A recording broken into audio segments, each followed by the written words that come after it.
한국 하면 딱 떠오르는 게 바로 뚜렷한 사계절이잖아요. 봄, 여름, 가을, 겨울.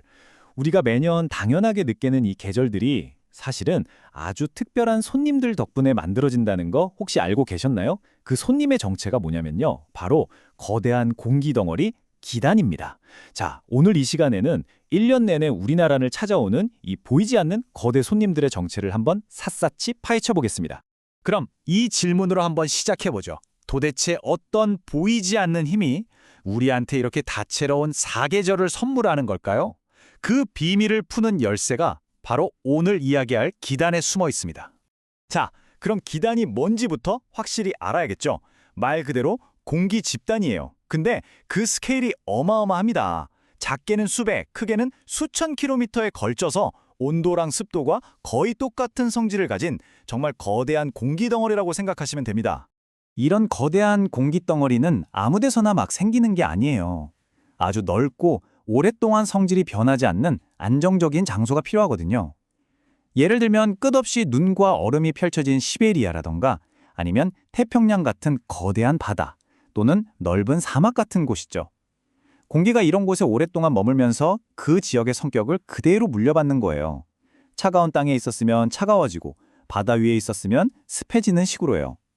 그래서 우리처럼 날씨 변화가 잦은 중위도 지역은 기단이 태어나기엔 좀 부적합한 환경인 거죠.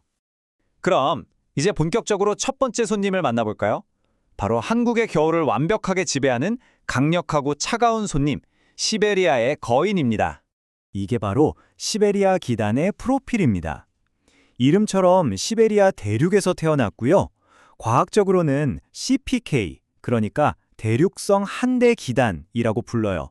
하지만 우리가 기억해야 할 핵심은 바로 이 특성이죠. 매우 차갑고 건조하다.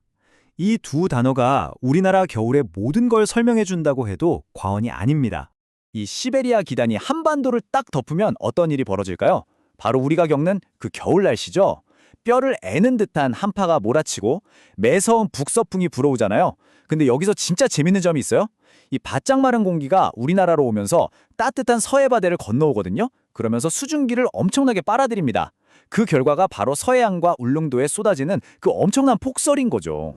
겨울에 어이구 3일 춥더니 하루는 좀 살만하네 이런 얘기 많이 하잖아요. 바로 그 사만사온 말이에요. 이것도 알고 보면 시베리아 기단이 만들어내는 하나의 작품 같은 겁니다. 이 녀석이 힘이 쌩쌩할 때는 한 3, 4일간 우리를 바짝 얼게 만들다가 힘이 좀 빠져서 뒤로 물러나면 한 4, 5일 정도는 이제 좀 살겠다 싶은 날씨를 주는 거죠. 이 밀고 땡기기가 겨울 내내 반복되는 거예요. 자, 추운 겨울이 가면 다음 손님이 찾아옵니다. 쾌적하긴 한데 어딘가 좀 변덕스러운 날씨. 바로 봄과 가을을 만드는 손님입니다. 이 손님의 이름은 양쯔강 기단입니다. 중국 양쯔강 남쪽에서 와서 대륙성 열대 기단, CW라고 불리는데요. 시베리아 기단과는 성격이 정반대죠. 따뜻하고 건조한 성질을 가졌어요. 이 양쯔강 기단의 가장 큰 특징은 바로 속도입니다. 덩치가 작고 이동 속도가 엄청 빨라서요. 이동성 고기압이랑 같이 편서풍을 타고 휙휙 지나가 버려요. 그래서 봄, 가을 날씨가 그렇게 변덕스러운 거예요. 화창하고 너무 좋다 싶다가도 갑자기 하늘이 흐려지고 바람 불고 이 기단이 워낙 빨리 움직이기 때문이죠. 이제 여름으로 한번 가볼까요? 본격적인 무더위가 오기 전에 초여름이 있잖아요. 이때 한반도는 마치 두 거대한 기단이 서로 힘을 겨루는 전쟁터처럼 변합니다. 여름의 문턱에서 딱 마주치는 두 라이벌을 소개합니다. 북쪽에서는 차갑고 습한 오호츠크의 기단이 내려오고 남쪽에서는 덥고 습한 북태평양 기단이 올라와서 팽팽하게 맞서는 거죠. 보세요. 태어난 것부터 성질, 바람의 방향까지 뭐 하나 같은 게 없는 완전 정반대의 두 힘입니다. 바로 이겁니다. 성질이 다른 두 공기 덩어리는 만나자마자 바로 섞이지 못하고 거대한 경계선을 만들거든요.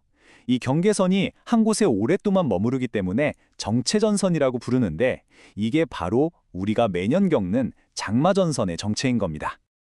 그리고 이 장마전선이 마치 줄다리기 하듯이 남북으로 계속 오르락내리락해요.